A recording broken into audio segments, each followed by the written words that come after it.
Bonjour la mécanique du livre. Bonjour. Je m'appelle Ulysse, je suis libraire depuis janvier 2019 à la librairie Mola à Bordeaux et je travaille aux rayons science-fiction, fantasy, fantastique et au pôle poche aussi. Donc tu es un tout nouveau libraire. Est-ce que tu peux nous parler de ton parcours scolaire avant d'être devenu libraire à la librairie Mola? Oui. Du coup mon parcours scolaire, donc j'ai fait un bac scientifique au lycée et après je voulais faire une prépa BL. Donc c'est une prépa BL, c'est une prépa à plutôt lettres comme Hippocagne, mais avec plus de mathématiques, en fait, qui continue le programme de mathématiques de la terminale S. Et au final, je me suis rendu compte que ça m'allait pas, que je voulais faire des études plus rapides, avec vraiment savoir où j'allais et le métier que je voulais faire plus tard. Donc c'est un peu par chance et aussi par goût que j'ai trouvé donc la formation de DUT de Bordeaux qui s'intitule Information et communication, métier du livre. Donc j'ai fait cette formation-là direct après le bac, donc c'est un DUT en 2 ans. Et moi je l'ai fait en spécialité édition librairie. Et donc après le DUT, j'ai enchaîné directement avec la licence pro, qui est en fait une année de licence 3 pour avoir l'équivalence en licence. Et la licence pro, la particularité, c'est qu'elle se fait en apprentissage. C'est à ce moment-là que j'ai pu rentrer à la librairie en septembre 2019. Et qu'est-ce qu'elles t'ont apporté ces études en librairie? Déjà, elles m'ont appris, moi, à me conforter dans mon idée que c'était un travail que je voulais faire. Et elles m'ont aussi apporté énormément de choses, en fait, plein de connaissances théoriques, que ce soit de culture générale ou plus précisément sur les métiers. Ça m'a également permis de rencontrer énormément de monde, que ce soit des professionnels qu'on a rencontrés dans le cadre des cours, qui donnaient des cours, ou bien à travers les stages qu'on a fait, parce que les périodes de stage sont assez importantes. Enfin, c'est ce qui prime aussi dans le DUT. Et donc à travers cette période de stage, on rencontre que ce soit des collègues ou des maîtres d'apprentissage, des maîtres de stage, des personnes qui nous guident et qui nous aident à savoir comment travailler, où travailler, qui nous donnent beaucoup d'indications. Et tu sens une différence entre la manière dont on te traite en tant qu'apprenti et en tant que salarié maintenant? T'as l'impression de ne pas avoir le même statut? Oui, forcément, parce qu'en tant qu'apprenti, on est vraiment en formation, alors que quand on a le statut d'employé, on travaille vraiment et il faut pouvoir s'organiser tout seul et se gérer tout seul, ce qui est pas forcément. En tant qu'apprenti, on a quand même des libertés, mais on est quand même sur des missions qui sont plutôt de l'aide ou du soutien, et on va petit à petit vers de l'indépendance. Alors alors je ressens quand même encore ça, hein, j'ai encore besoin de beaucoup d'aide et on m'aide encore beaucoup et on m'apprend encore beaucoup, hein, c'est pas la question, mais j'ai besoin d'être plus autonome. En fait. On a plus d'autonomie en tant que libraire employé, même au début. Qu'est-ce qui t'a fait choisir la librairie Mola au départ? Plein de choses, parce que c'est la plus grande librairie indépendante de France, donc on a énormément de choses à y apprendre. Aussi parce qu'on en avait beaucoup parlé, j'avais pas encore réalisé de stage, j'avais pas réalisé de stage là-bas et ça m'intéressait beaucoup d'y travailler, parce que j'avais fait notamment pendant le DUT d'autres stages, plusieurs stages, et chacun avait en librairie, j'ai fait trois autres librairies, qui étaient très différentes, parce que j'avais fait une toute petite structure, une structure un peu plus moyenne, donc la grande librairie d'une ville moyenne, où les clients sont différents, et j'avais fait une librairie moyenne dans une grande ville, et donc là c'est une librairie très grande dans une grande ville, donc voilà, ça complétait vraiment aussi ma formation, et ça me permettait aussi d'apprendre beaucoup de choses sur plein de domaines différents. Et le choix de la SF Fantasy, c'était par rapport à tes goûts personnels? C'était plusieurs choses, c'était par rapport à mes goûts personnels et l'envie moi aussi de me lancer dedans. C'est aussi un domaine qu'on m'a proposé, que j'ai accepté parce que justement j'avais ce goût-là. Et c'est aussi le fait d'avoir commencé à y travailler, que ça m'a beaucoup plu. C'est vraiment un monde génial qui est vraiment géré par des passionnés du genre. Et on apprend énormément de choses et c'est très à la fois valorisant d'y aller, de découvrir ce que c'est, et à la fois d'y travailler, c'est aussi très créatif et il y a beaucoup de choses à faire. C'est quoi les aspects du métier que tu préfères? Ce que je préfère, il y en a beaucoup parce que il y en a beaucoup. Il y a le travail d'équipe qui est hyper important et qui est super bien. Il y a le fait de découvrir aussi toujours des choses, de toujours avoir besoin de curiosité et de constamment s'interroger et regarder ce qui se passe, les nouveautés. Il y a aussi le côté moi ce que j'aime aussi beaucoup, c'est ce côté un peu bibliographique. Par exemple, quand on doit faire une animation ou une table, de vraiment creuser le fond, tout aussi, aussi bien que les nouveautés, mais vraiment creuser toute une bibliographie pour pouvoir créer un ensemble qui soit cohérent. Donc toute la partie création, j'apprécie beaucoup. Le rapport avec les clients, je trouve ça incroyable. J'adore discuter avec eux, j'adore cette relation de conseil qu'il y a et en même temps de bienveillance. Et des aspects que t'aimes le moins? Je pense qu'il n'y en a pas, parce que sinon je pense que je n'aurais pas exercé ce métier-là. Sans hypocrisie du tout. Après, si, il y en a peut-être un qui serait de ne pas pouvoir lire tout ce que j'ai envie de lire ou pas finir mes livres. Et est-ce qu'il y a une journée type du libraire? Moi, la journée type, la plupart du temps, c'est de repasser les commandes des ventes qui ont été déjà faites de la journée d'avant. Après, ça va être de retaper un peu le rayon, de refaire les tables pour que ce soit propre et attrayant quand les clients reviennent. Et ensuite, ça va être nous, on a la particularité d'avoir un grand stock et donc de devoir en fait refaire nos rayons aussi autres que les tables. C'est-à-dire que quand il y a eu une vente la veille, on remet en rayon un titre de la réserve dans le rayon. Et ensuite, c'est du rangement de ce qu'on reçoit, des commandes qu'on reçoit et du réassort qu'on reçoit. Mais après, il y a beaucoup de choses qui changent aussi dans les journées parce que on doit faire les commandes pour les tables, on doit créer des animations, écrire des mots. On doit aussi préparer des argumentaires pour les représentants, c'est-à-dire préparer les nouveautés qu'on va recevoir 3 mois après, 3 mois plus tard. Donc, quelques petites questions rapides. Yes. Entre la science-fiction et la fantasy. En ce moment, je suis plus science-fiction. Science-fiction, Ouais. pourquoi?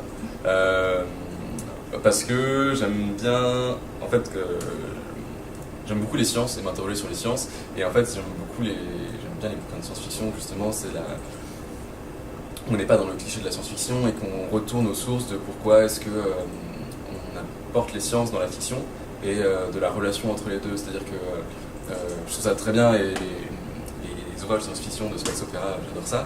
Mais quand il y a quelque chose en plus de l'aspect des sciences qui nous apprend vraiment quelque chose, ça donne souvent et très très souvent des très bons bouquins et des bouquins qui sont très intéressants à lire aussi bien pour des amateurs de science-fiction et de littérature de genre que pour des scientifiques ou des jeunes qui s'intéressent aux sciences. En fait. Et ça, c'est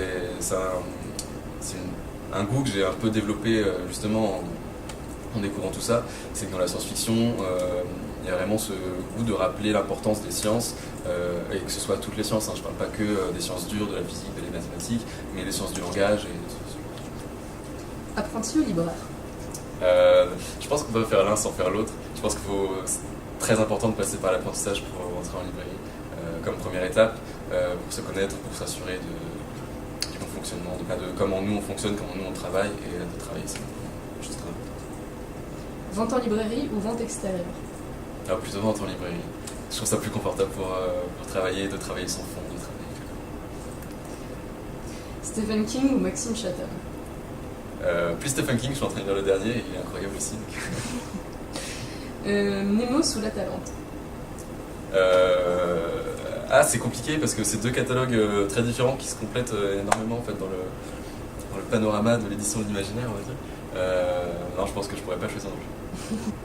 Est-ce que tu aurais quelques conseils de lecture ou des coups de cœur? Ouais. Un de mes plus gros coups de cœur, c'est un livre qui s'appelle Le Paradoxe de Fermi, qui est écrit par Jean-Pierre Boudin. Alors c'est plutôt de la SF d'anticipation, c'est très très intéressant. Jean-Pierre Boudin, c'est un mathématicien français.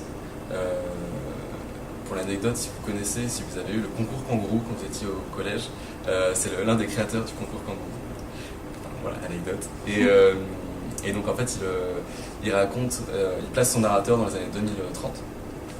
Et ce narrateur-là, en France, dans les Alpes, dans les montagnes, dans les Alpes, il tient un journal de tout ce qui s'est passé depuis les 15 dernières années. Il écrit ce qui s'est passé depuis les années 2015 et il reprend toutes les crises qui sont succédées, donc qui sont des crises technologiques, sociales, politiques et économiques. Et c'est des choses qui sont très réelles. En fait, il se base sur des faits qui, quand il l'a écrit, n'étaient pas encore avérés, mais qu'on est en train de vivre maintenant. Et en fait, il raconte ça et à partir de ça, il donne une explication de l'effondrement de la société humaine sur elle-même, pour amener en plus vers la fin du livre à une très belle discussion sur pourquoi est-ce qu'on est seul dans l'univers. Et ça, c'est un livre qui est très bien pour pour ce côté anticipation, pour le côté lecture de fiction réflexive, et pour l'aspect scientifique qui est amené à la fin. C'est un livre qui est complet, qui n'est pas forcément facile, parce que on perd du temps. Enfin, on s'attend souvent en science-fiction, en fantasy, dans la littérature de genre, à avoir beaucoup d'action, ce genre de choses. Là, la trame est plutôt analytique. La trame de narration est plutôt analytique, mais c'est un ouvrage que j'adore et que je conseille énormément et auquel j'ai de mon retour, donc je suis content. Peut-être un livre, pour totalement changer, un livre pour reprendre la lecture, ou une lecture qui peut être facile mais qui est géniale. Ça s'appelle Au service surnaturel de Sa Majesté, c'est écrit par Daniel O'Malley. Ça a été publié aux éditions Super 8 et maintenant c'est en poche chez Pocket. Et c'est en fait on va suivre une jeune femme qui se réveille dans un parc, elle ne sait plus qui y aller, elle sait juste qu'il y a des hommes blessés autour d'elle. Et en fait elle va très vite découvrir que elle est cette nouvelle conscience. Donc elle va très vite découvrir qu'elle est dans un corps qui ne lui appartient pas.